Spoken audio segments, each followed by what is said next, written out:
Hoje eu vou dar uma aula especial sobre liderança da igreja. O objetivo visa essa ideia também de nos prepararmos, para a assembleia da igreja, mas também lembrarmos, de tempo em tempo nós precisamos voltarmos a assuntos que fazem parte do dia a dia da igreja. A liderança é algo extremamente fundamental. Olha, por exemplo, Jeremias capítulo 10, verso 21, vai mostrar para nós o risco que é maus líderes.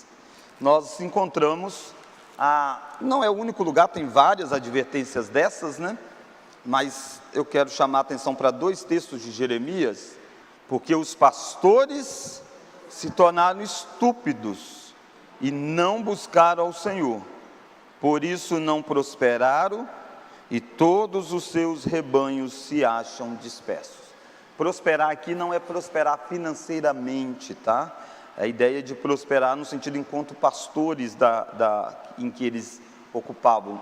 E perceba que a liderança é dito de que eles foram estúpidos e daí então o seu rebanho foi disperso. Então nós precisamos entender que maus líderes não vai ficar só na liderança. Maus líderes vai atingir a igreja, vai atingir pessoas, vidas.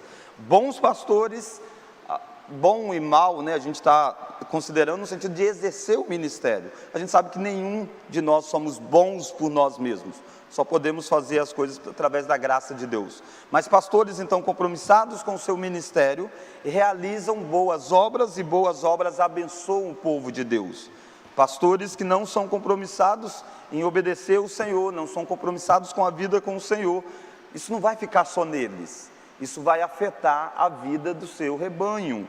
Então, liderança da igreja é assunto importante porque tem a ver com você. Vai afetar você se líderes são bons ou se líderes são maus. Olha Jeremias capítulo 50.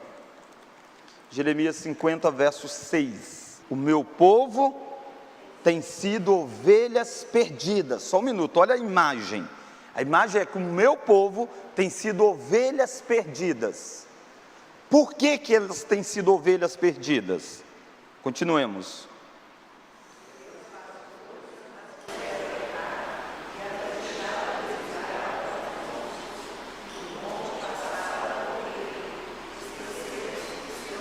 Perceba os passos que as ovelhas foram dando. Os pastores então as fizeram desviar. Elas foram para os montes, dos montes passaram para os outeiros e daí esqueceram-se do seu redil. Naturalmente que a responsabilidade é individual. Deus não vai, com isso aqui, Deus em nenhum momento está dizendo para as ovelhas deles: olha, vocês não têm culpa nenhuma, porque a culpa toda está na liderança. Não, ele vai chamar a responsabilidade deles, que eles deveriam ter reagido à mal liderança. Mas Deus vai diante das lideranças e vai pontuar que a liderança que não conduz bem, as ovelhas vão sempre tentar se desviar.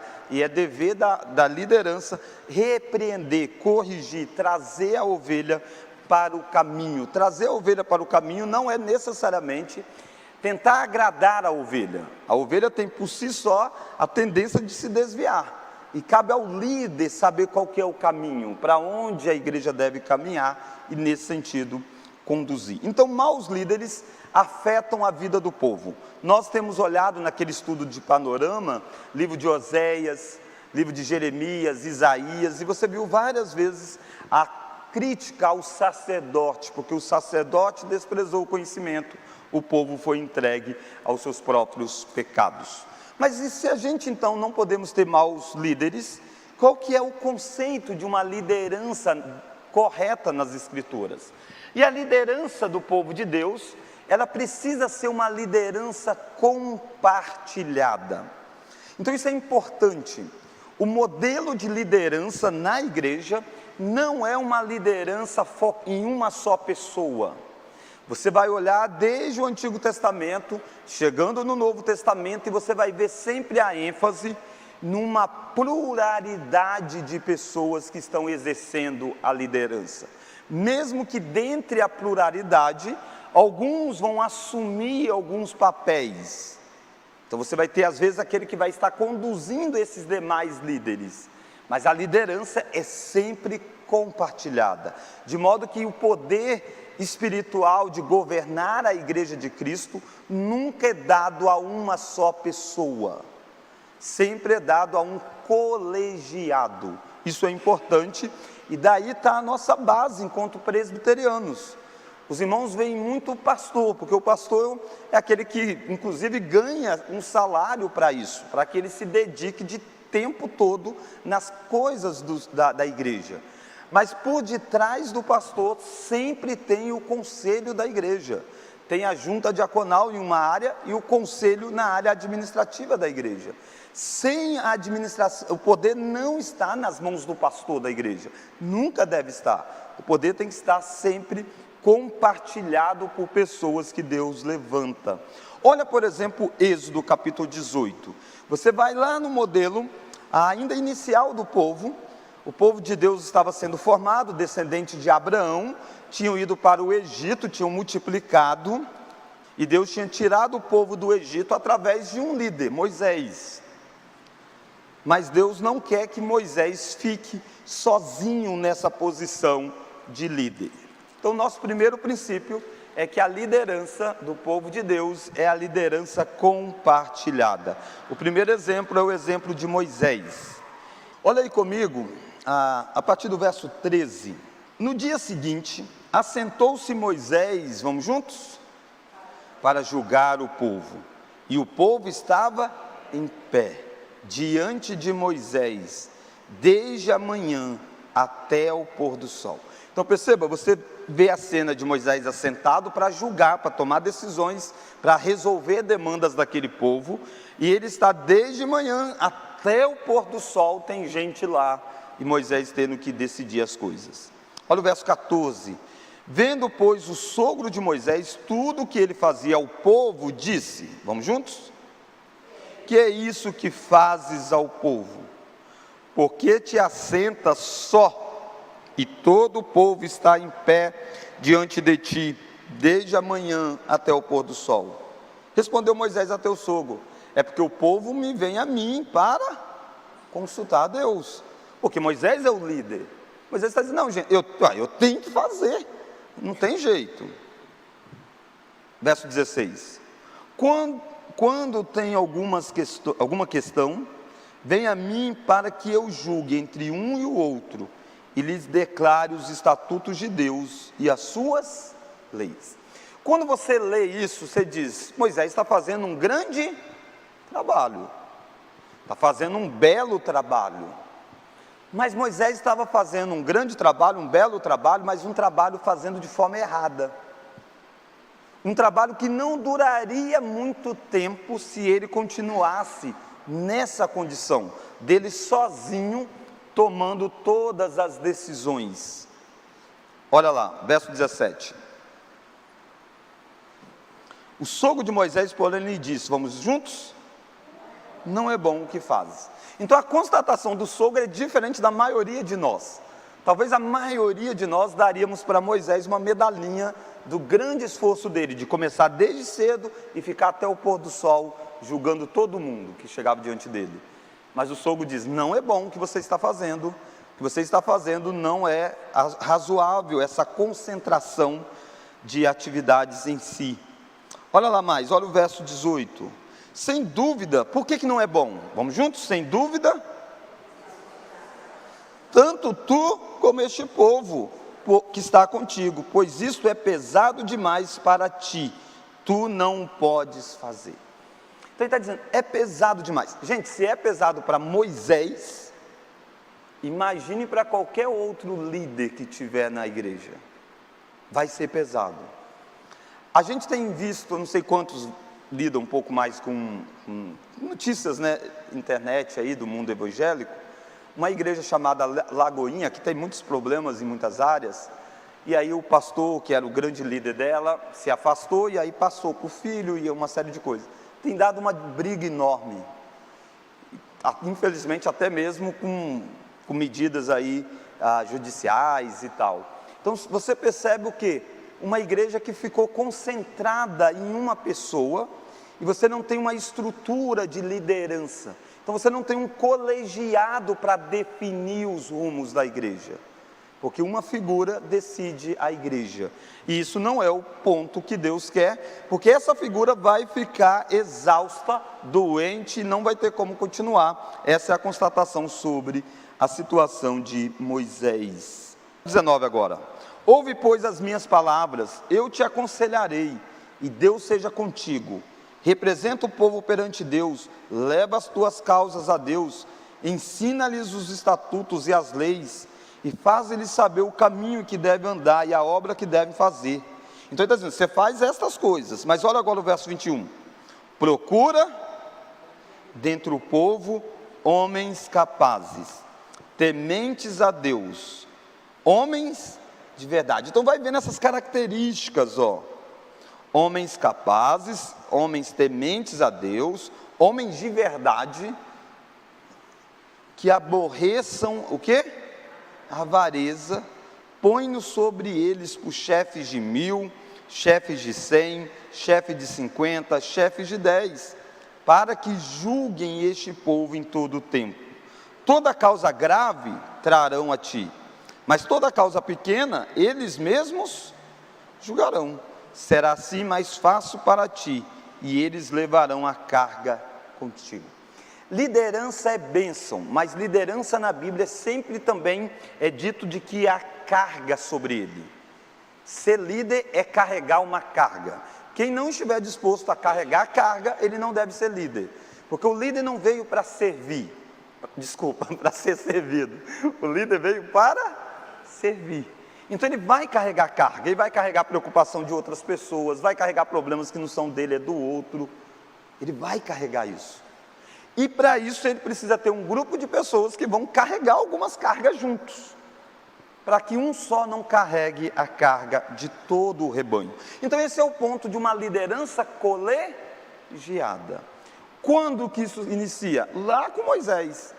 Isso tira de Moisés a função dele? Não, Moisés vai exercer uma grande liderança. As coisas mais graves chegam a Moisés. Ele tem uma experiência, ele é quem Deus conduziu para conduzir, dando a visão, a liderança. Mas Moisés não deve ser o líder que não tem que prestar contas a ninguém. Ele tem que ser um líder onde há outros líderes que estão caminhando ao lado. Então essa é uma característica de uma igreja saudável. Uma igreja saudável é uma igreja que você percebe que existe pluralidade na liderança. Não é uma pessoa só, mas um colegiado que lidera a igreja. Naturalmente que tem que ter características, né? Como foi dito aí, homens, isso e tudo mais. Perceba que Jesus, lá no Novo Testamento, Jesus vai chamar para si um grupo de pessoas para liderar a igreja. Então você viu já no Antigo Testamento essa ideia de coletividade. Deus não tem uma tribo, Deus tem 12 tribos. Moisés tem um grupo de pessoas em volta dele. Daí você vai ter a ideia dos anciãos. Marcos 3, a partir do verso 13. Depois subiu ao monte e chamou os que com ele mesmo quis, e vieram para junto dele. Então veio várias pessoas e agora ele vai separar. Olha o verso do 14, vamos juntos? Então designou 12 para estarem com ele e para os enviar a pregar. Então ele escolhe 12. 12 tem simbologia do Antigo Testamento, as 12 tribos. Percebe, ele está escolhendo um colegiado. Para nós, o governo da igreja não foi dado a Pedro, mas foi dado aos apóstolos. Pedro vai ter um grande papel, sem sombra de dúvida. Paulo vai ser outro que vai ter um grande papel, sem sombra de dúvida. Ao ponto de Paulo dizer que a Pedro foi confiado o evangelho aos da circuncisão e a ele o evangelho aos gentios. Mas quem governa a igreja? Os apóstolos, os 12. Então você tem novamente a ideia de um colegiado, aqueles que vão conduzir. E aí tem o nome deles, né? Olha lá o verso 15.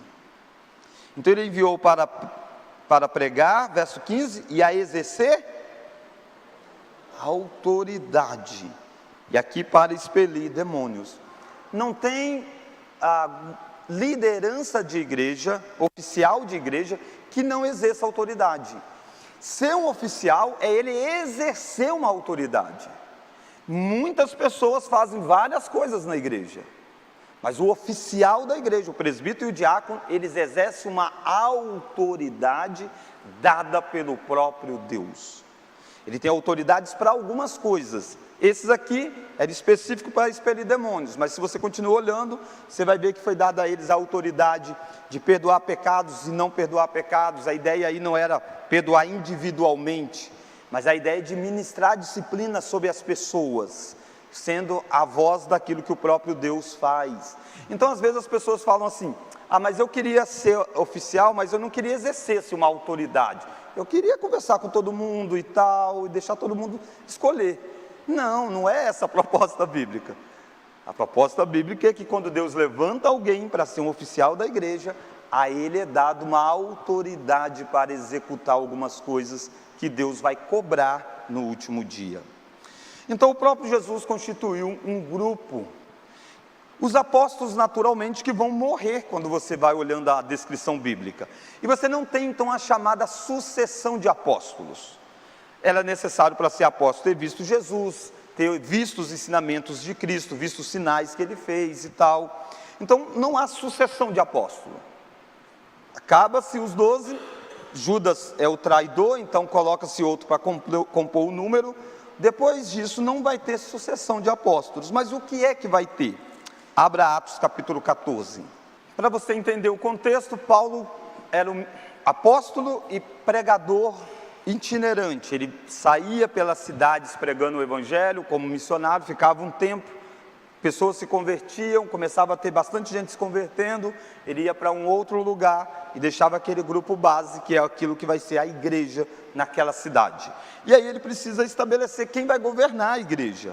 Olha lá o verso 23. E promovendo-lhes em cada igreja a eleição de presbíteros. Percebem a forma como o texto é construído. Promovendo-lhes em cada igreja, então cada igreja individualmente, a eleição de quê? Presbíteros. Não era um presbítero para aquela igreja, era mais de um presbítero em cada igreja deveria ter. A ideia de ter um colegiado. Então é isso que Paulo está fazendo. E aí tem a forma, depois de orar com jejuns, os encomendar ao Senhor em quem haviam crido. Perceba que é o próprio Paulo, que é um apóstolo de Cristo, mas ele não está ele mesmo escolhendo aquele que é o presbítero da igreja. Ele está promovendo a eleição. Afinal de contas, houve um derramado Espírito Santo em Atos 2, que está sobre todos os verdadeiros crentes. O mesmo Espírito que está sobre mim, está sobre você que é do Senhor. Então, como que a gente sabe que Deus está conduzindo alguém para o oficialato? Em vez da gente confiar de que uma pessoa que tem o Espírito está escolhendo, melhor a gente confiar naquilo que a igreja que tem o Espírito está escolhendo. E o ponto sempre é esse, mais tarde eu vou mostrar um pouco mais, mas o oficial da igreja, presbítero e diácono, ele não é alguém que a igreja escolhe de modo democraticamente. Democraticamente é apenas a fórmula como a gente usa para esse processo. Mas biblicamente nós cremos que a igreja busca em Deus a orientação. Porque a igreja não é governada pelas pessoas, a igreja é governada pelo próprio Deus. Então a igreja precisa orar, querer se conectar com a própria vontade de Deus revelada na Bíblia, percebendo as características dos oficiais, e aí assim então ela elege. Então quando ela vota, ela está votando na convicção de que está votando dentro da vontade de Deus, e não na minha vontade pessoal. Não porque eu mais gosto desse, mais gosto daquele, porque é meu amigo, porque é meu primo, porque é isso. Não, é porque eu entendo que essa é a pessoa que Deus está escolhendo. Como que a gente sabe disso? Por causa das características que essa pessoa tem, por causa do caráter dela. Então essas características me levam a escolher. Então é assim que a igreja faz, ela faz com eleição e de presbíteros, novamente no plural. Você vai ver na Bíblia a palavra bispo, e a palavra bispo, ela é usada como sinônimo de presbítero. Dê uma olhada, por exemplo, Atos capítulo 20, olha o verso 17. De Mileto mandou a Éfeso chamar os presbíteros da igreja. Paulo está vindo de uma região, ele vai para Jerusalém, então quando ele chega em Mileto, ele manda chamar os presbíteros lá de Éfeso. Ele não tem como ir até Éfeso por causa de tempo, e aí ele quer dar instruções para Éfeso, uma igreja que ele pastoreou, esteve lá. Então ele manda chamar quem? Olha lá o verso 17. Os presbíteros, de novo no plural. Perceba, é da igreja de Éfeso, é de uma igreja. Mas quem está nessa igreja? Um presbítero? Não, tem mais. São os presbíteros, pluralidade da liderança da igreja. E aí tem um diálogo que mais tarde a gente dá uma olhadinha, se der tempo. Mas olha agora comigo o verso de número 28. Só para você entender que bispo é sinônimo de presbítero, né? Atendei por vós, por todo o rebanho, sobre o qual o Espírito Santo vos constituiu bispos, para pastoreardes a igreja de Deus, a qual ele comprou com o seu próprio sangue. É o mesmo grupo de pessoas, ele está conversando com os presbíteros, e aí na conversa com os presbíteros ele diz, olha, Deus constituiu vocês bispos. A palavra bispo é a ideia daquele que olha por cima, não olha por cima no sentido de superioridade, mas olha vendo o todo. Para você ver o todo, você precisa olhar por cima assim. Então é o episcopos, aquele que olha e vê o que de fato está acontecendo para que decisões sejam tomadas. Não é aquele que vai ver a parte individualizada apenas, mas vai perceber a igreja como um todo. E perceba também a ideia do plural de novo, ó, bispos. É diferente das estruturas de algumas igrejas que criam a liderança local, e aí depois você tem uma liderança maior do que aquele que é chamado do bispo. Não é isso que a Bíblia está fazendo aqui. Ela está chamando de bispo aquele que também é chamado de presbítero. É a mesma coisa e é bispos, não é o bispo, é bispos. Presbíteros é aqueles que governam a igreja no sentido de colegiado. Tito capítulo 1, verso 5, para você ver que presbítero está em todo lugar aí da Bíblia. Olha Tito capítulo 1, verso 5. Por esta causa te deixei em Creta, para que pusesses em ordem as coisas restantes, bem como em cada cidade, fizesse o quê?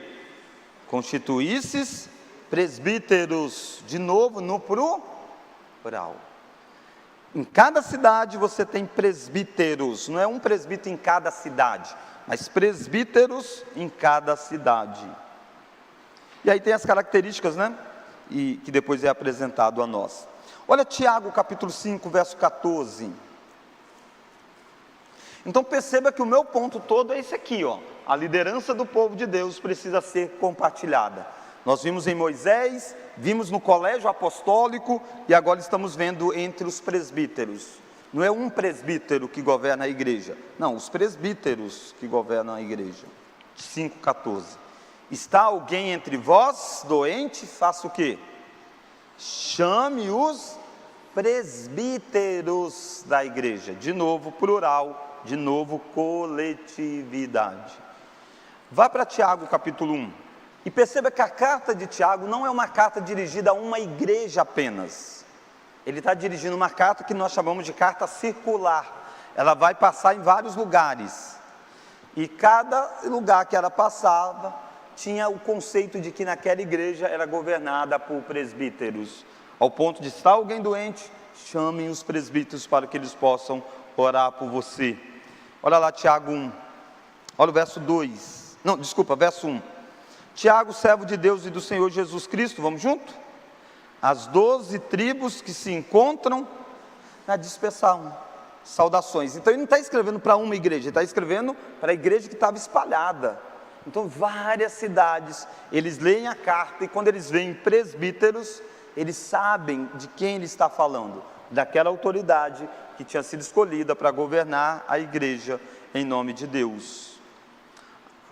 1 de Pedro, capítulo 5, verso 1. Rogo, pois, aos presbíteros, de novo no plural, que há entre vós, eu, presbítero, como eles, e testemunha do sofrimento de Cristo. E aí ele vai dizer o que os presbíteros deveriam fazer. Mas perceba de novo, presbíteros, plural daquilo que estava acontecendo. Mas a igreja de Jesus Cristo é governada por uma pluralidade. Nessa pluralidade, Deus colocou então um grupo de presbíteros, mas também há um outro grupo que governa a igreja numa outra área, que são os diáconos. Abra Atos capítulo 6. Os apóstolos não vão apenas eleger presbíteros, mandar que a igreja eleja presbíteros, eles também vão mandar que a igreja elejam diáconos. Olha Atos capítulo 6. Estava tendo uma grande confusão lá na igreja, porque a viúva dos helenistas estavam sendo esquecidas.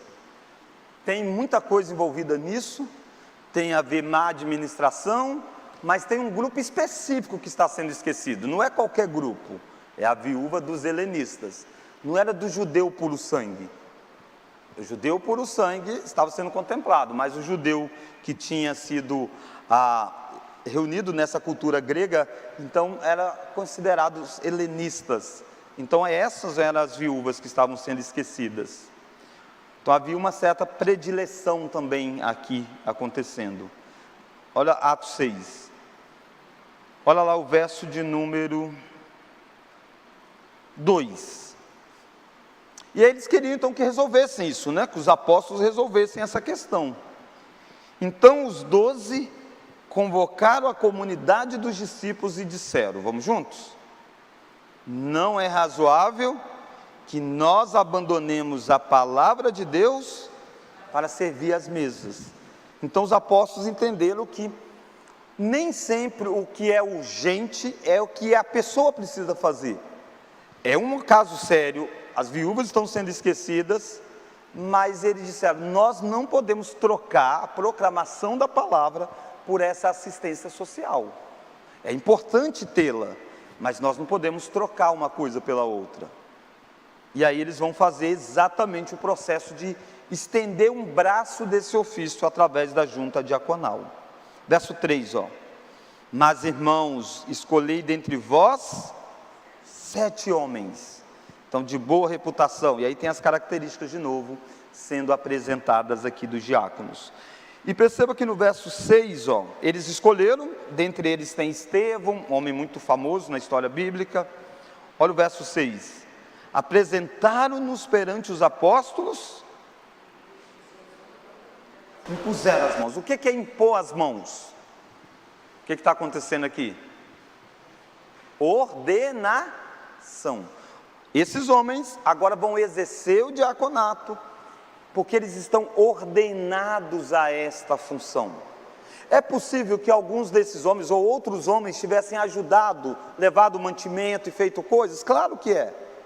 Mas agora 7 deles são separados para fazerem isso em nome da igreja. A igreja elegeu e os apóstolos estão estendendo a mão e eles são oficiais. Assim como Cristo deu autoridade, agora os apóstolos estão dando autoridade, porque eles vão chegar nessa demanda e vão resolver. E vão resolver com o quê? Uma autoridade dada a ele. Então isso é importante a gente entender. O diácono é para a Igreja Presbiteriana do Brasil um oficial. Ele não é um ministério apenas. A gente tem ministério de crianças, vários ministérios que funcionam. Tem lideranças nesses ministérios, mas eles não são oficiais da igreja. Escola dominical, superintendência, não é oficial da igreja. Oficial da igreja é presbítero e diácono. Então, presbítero e diácono, eles exercem em nome da igreja um poder que Deus dá a eles para fazer determinadas coisas. Então, às vezes as pessoas acabam achando que diácono assim, é só um indivíduo que está aí para abrir porta, né? Não, o diácono é um oficial da igreja. Um oficial da igreja. Olha Filipenses capítulo 1, você vai ver que na igreja de Filipos tinha diáconos.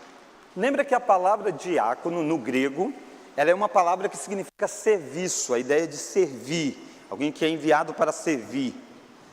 Então várias pessoas são chamados de diáconos dentro dessa missão de ser enviado para servir. Mas existe um momento que você vê essa palavra sendo usada no sentido daqueles que são enviados com autoridade para fazer algo, que é o caso que a gente viu Atos 6, impõe as mãos, e esses que vão servir agora com autoridade. E aqui que você encontra novamente esse grupo, olha Filipenses 1.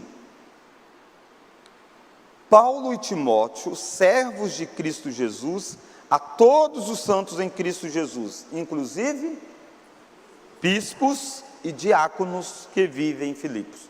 Bispos é sinônimo de presbíteros. E perceba plural de novo, bispos, diáconos. Então aqui você tem a instituição, né, dos diáconos. Vamos olhar o que a nossa Constituição diz da função do presbítero e depois a função do diácono. Dá para ler? Então vamos lá, função do presbítero. Então esse aqui é um artigo da Constituição da Igreja, diz o quê? O presbítero regente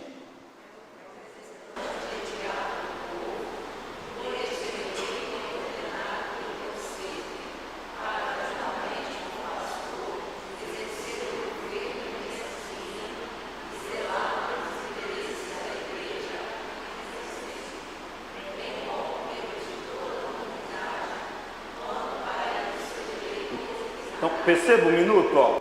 O presbítero é o representante imediato do povo por este eleito e ordenado pelo conselho. Então, quem vai ordenar, quem ordena é sempre o conselho da igreja. A igreja vota, mas são oficiais que compartilham o ofício, impondo as mãos e ordenando. Por isso que os oficiais avaliam aqueles que foram eleitos e aí então eles compartilham do ofício ordenando-os.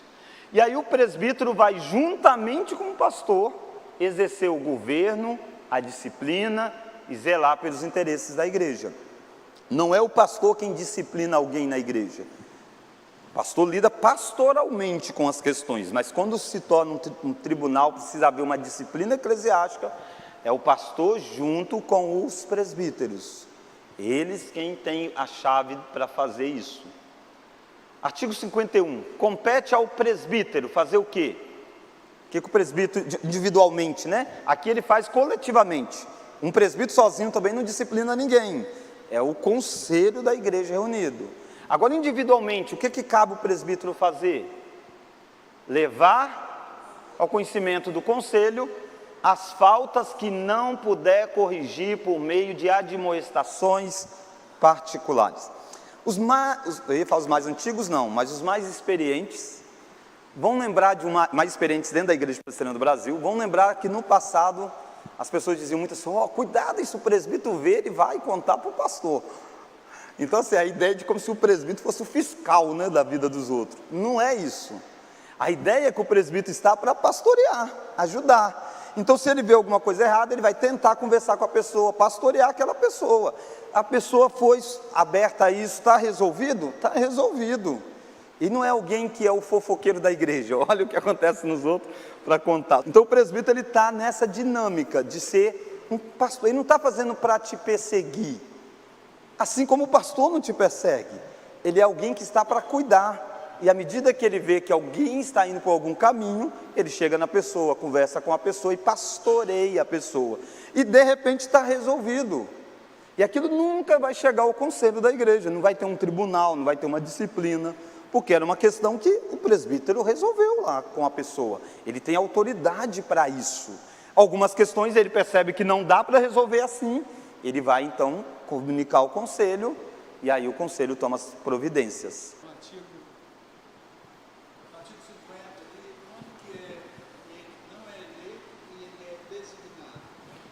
No final do artigo 50. Pelo conselho bem compreensão da comunidade quando para isso ser eleito ou designado. Não, mas é assim, é porque quando ele está dentro de comissões para fazer determinadas coisas, então o presbítero às vezes é dado a ele um poder específico designado para fazer tal função, mas ele sempre só se torna presbítero se ele for eleito. E um presbítero, uma vez eleito, ele é presbítero, o mandato dele cessa. Então cessou o mandato. A gente tem o presbítero Jefferson, o presbítero Euclides, e aí por várias razões, às vezes eles não quiseram, esses dois não quiseram continuar por alguns motivos pessoais, né? Não, quando eu falo pessoal, não tem nada a ver com o espiritual, não, né? São questões mesmo, então eles não foram eleitos, não quiseram continuar. Nessa condição, eles ainda são presbíteros, e determinadas coisas eles podem ser designados para executar. Eles não podem governar a igreja, mas quando a gente fala de presbitério, tem determinadas comissões que mesmo sendo um presbítero em disponibilidade, ele pode atuar, porque ele é presbítero. O que ele não pode é governar a igreja local especificamente. Então essa é uma das opções para essas questões, ok? Então levar o conhecimento do conselho às faltas que não puderam resolver de modo particular. 2, auxiliar o pastor, vamos lá na B, item B, auxiliar no trabalho de visitas, instruir os neófitos, consolar os aflitos, cuidar da infância e da juventude, orar com os crentes e por eles, informar o pastor dos casos de doenças e aflições, distribuir os elementos da Santa Ceia, tomar parte na ordenação de ministros e oficiais. Alguém vai ser ordenado pastor, um presbítero está lá impondo as mãos, ele está sendo participante ativo desse processo. Representar o conselho no presbitério, este no sínodo e no Supremo Concílio. Então o presbítero ele tem várias funções. Como eu disse, na igreja presbiteriana, tudo acontece na igreja graças ao conselho. Se nós, em Terceira Igreja, somos uma igreja muito centrada na pregação bíblica, de uma igreja bem saudável, uma igreja que tem tido tempos maravilhosos, é porque nós tivemos ao longo da nossa história bons presbíteros. Se não houver paz no conselho, a igreja não caminha. Um conselho dividido, a igreja sofre terrivelmente. Então, esse é um reflexo, e assim, eu falo com maior tranquilidade, porque os irmãos veem muito o pastor, mas por detrás do pastor tem os presbíteros, os que estão lá na ativa, os que já estiveram, todos muito concentrados na mesma missão, pastorear o rebanho de Cristo. Então, isso é fundamental para a vida de uma igreja. Para os irmãos terem ideia, por exemplo, eu tenho como princípio assim, eu posso ir pastorear uma igreja onde a igreja talvez esteja dividida por uma série de questões, problemas teológicos, sei lá, tem um grupo pentecostal, um grupo disso, um grupo daquilo, e aí convido o pastor Tiago para ir pastorear lá. Eu posso ir? Eu posso, desde que o conselho esteja unânime que é aquilo que eles querem. Por quê? Porque uma igreja dividida com um conselho centrado, mais cedo ou mais tarde aquela igreja vai caminhar. Um grupo vai sair, pode ser, mas outros vão chegar e a igreja vai avançar. Ah, pastor, a igreja quer convidar o senhor para ser pastor lá, mas no conselho 2 presbíteros quer, 2 não quer. Eu não vou de jeito nenhum. Mas a igreja quer. Não, mas não adianta a igreja. Se o conselho não está unido, não tem como o trabalho acontecer. Porque a igreja presbiteriana, ela não é batista. O que é uma igreja batista? Tem uma demanda, a gente reúne os irmãos e os irmãos escolhem. Na igreja presbiteriana não, os irmãos reúnem e escolheram os presbíteros. Tem uma demanda, os presbíteros se reúnem e decidem. Então daí até o nosso nome. Nós somos uma igreja reformada, calvinista, mas o nome não é igreja calvinista. O nome é o quê? Igreja presbiteriana. O nome da igreja mostra qual que é a forma de governo. Governada por presbíteros. Então é muito importante o conselho de uma igreja, né? Os diáconos. Vamos um pouquinho dos diáconos. Quem é o diácono? O diácono é oficial, eleito pela igreja e ordenado pelo conselho. Da mesma forma, a igreja elege, mas quem ordena é o conselho. Perceba aquilo que eu estou dizendo, da importância do conselho. O conselho pode invalidar uma eleição de um presbítero e de um diácono. Porque quem ordena em última instância é o conselho. Mas o conselho vai sempre convocar a igreja, para a igreja escolher, e aí o conselho faz o ato de ordenação ou não. O diácono é oficial eleito pela igreja, ordenado pelo conselho sob a supervisão deste. Então não é 2 ofícios, ou melhor dizendo, 2 grupos da igreja que estão assim. Não, o conselho governa a igreja. Os diáconos são oficiais da igreja para uma determinada função. Mas quem supervisiona o trabalho da junta diaconal? O conselho. O conselho supervisiona.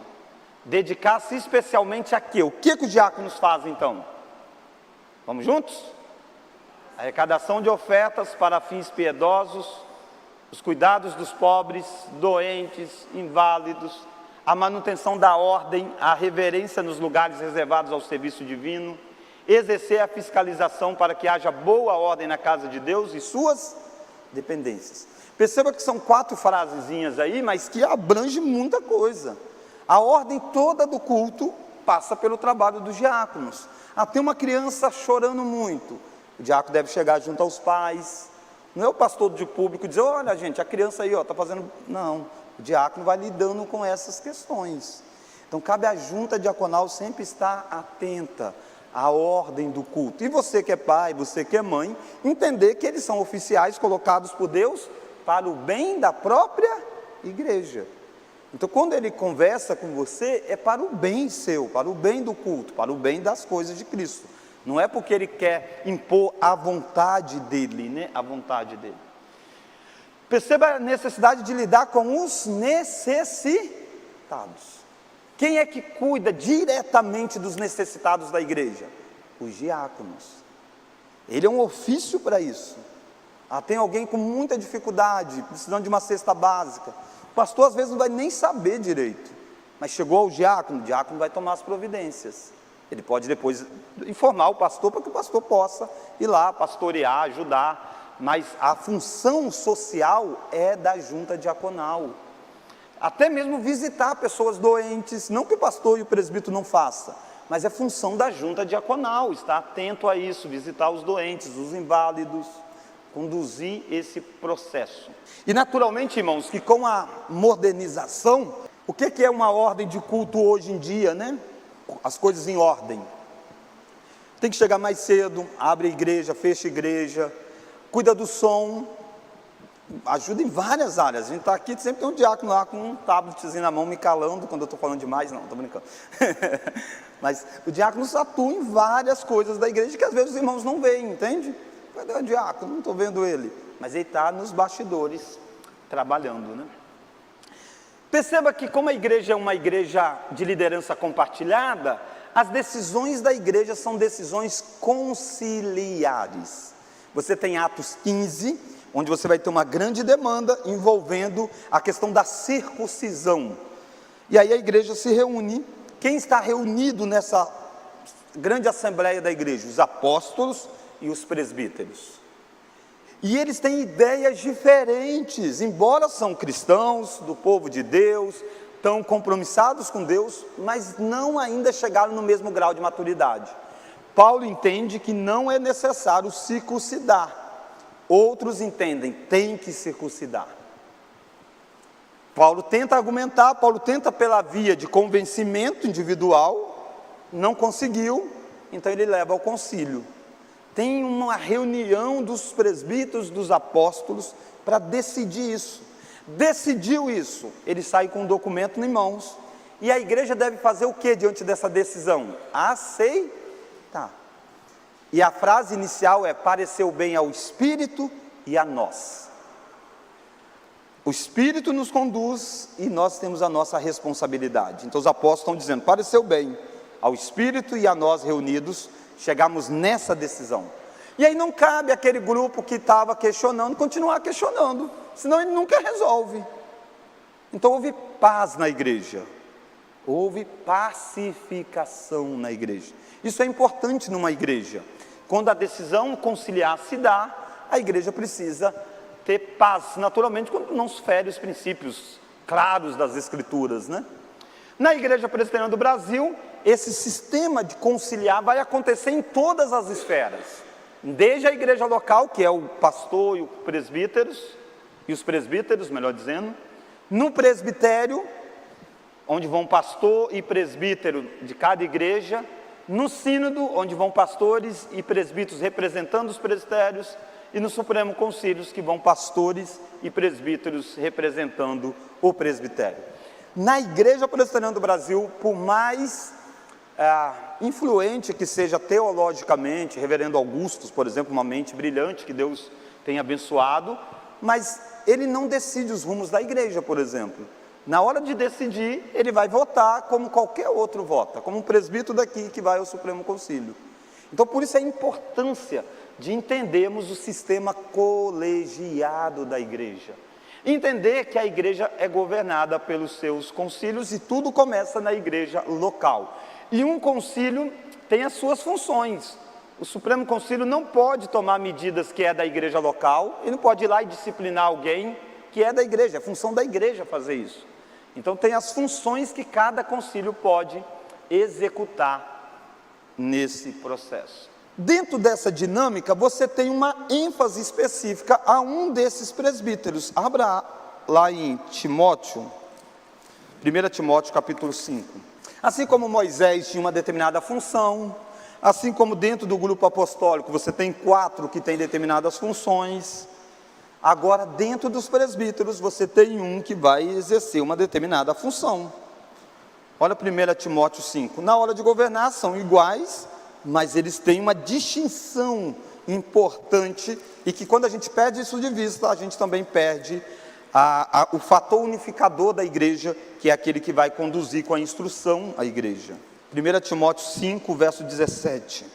Devem ser considerados merecedores de dobrados honorários os presbíteros que presidem bem, com especialidade os que se afadigam na palavra e no ensino. Então perceba, dentro dos presbíteros, um vai se afadigar em aprender para ensinar, em ensinar a palavra de Deus. Por isso ele vai receber para isso, porque ele está gastando tempo, gastando a vida nesse processo.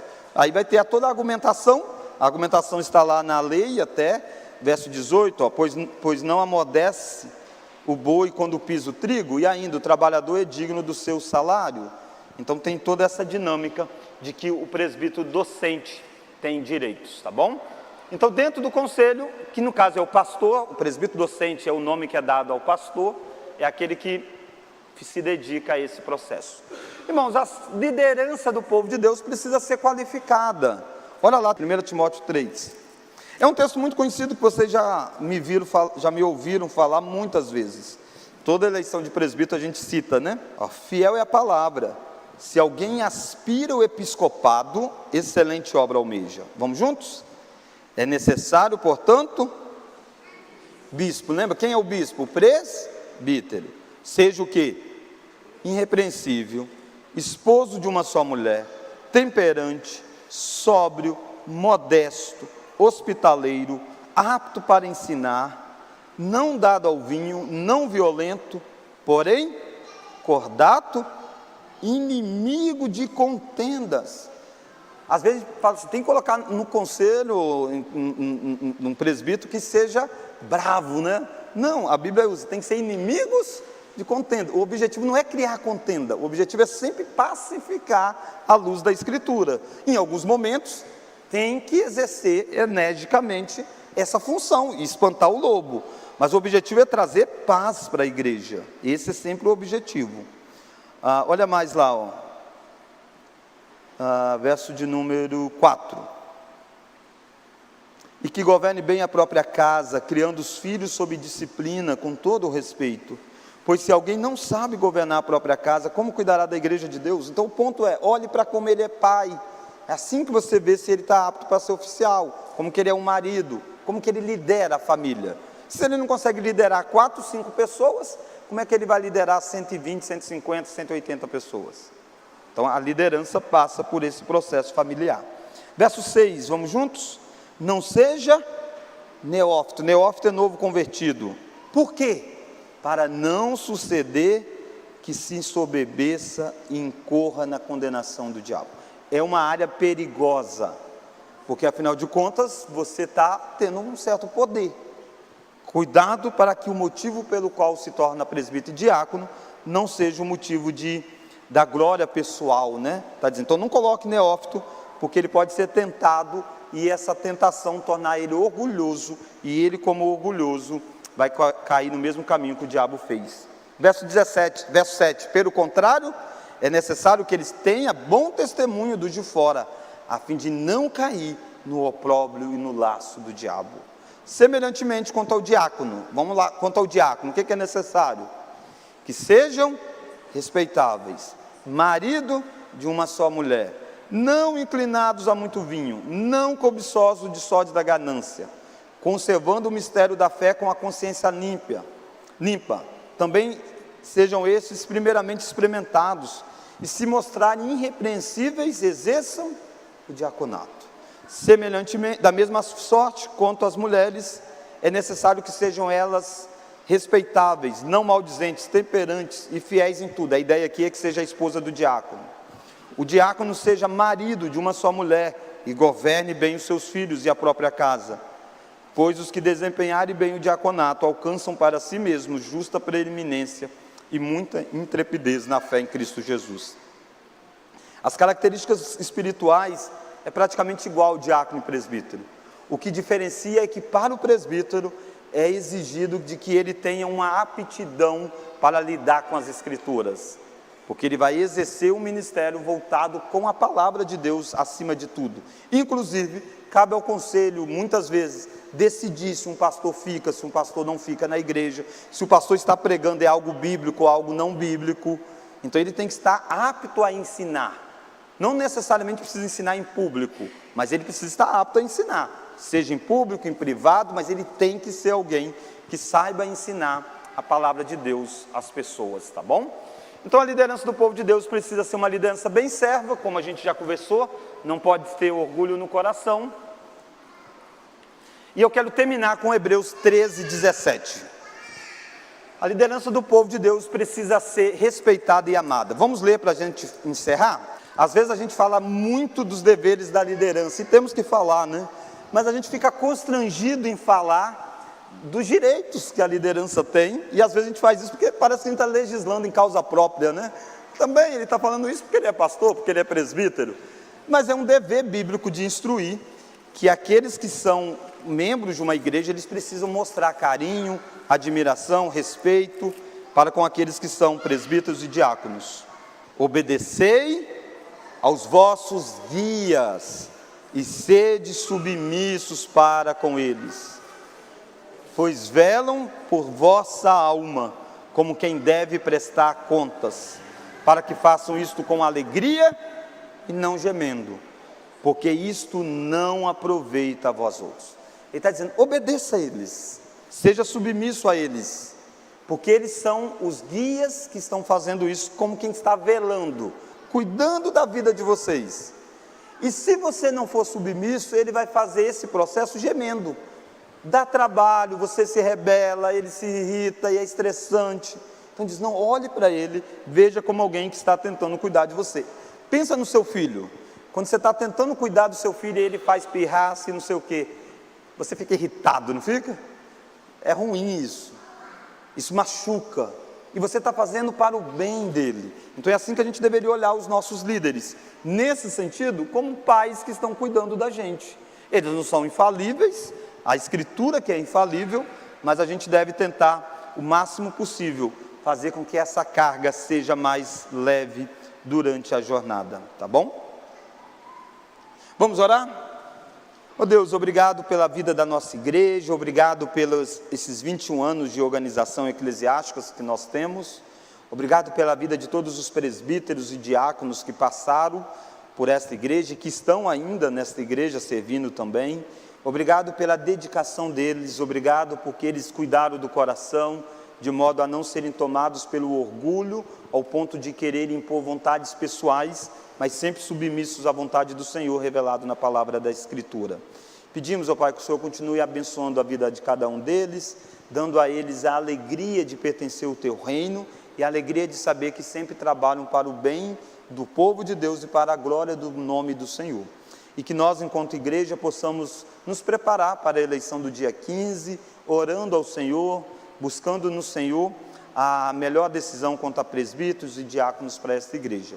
Agradecemos por tudo que o Senhor tem nos dado e prepara o nosso coração, ó Deus, para o culto de logo mais, para que nós possamos adorar o Senhor com muita alegria e reverência, ciente de que o Senhor é o nosso resgatador através de Cristo Jesus.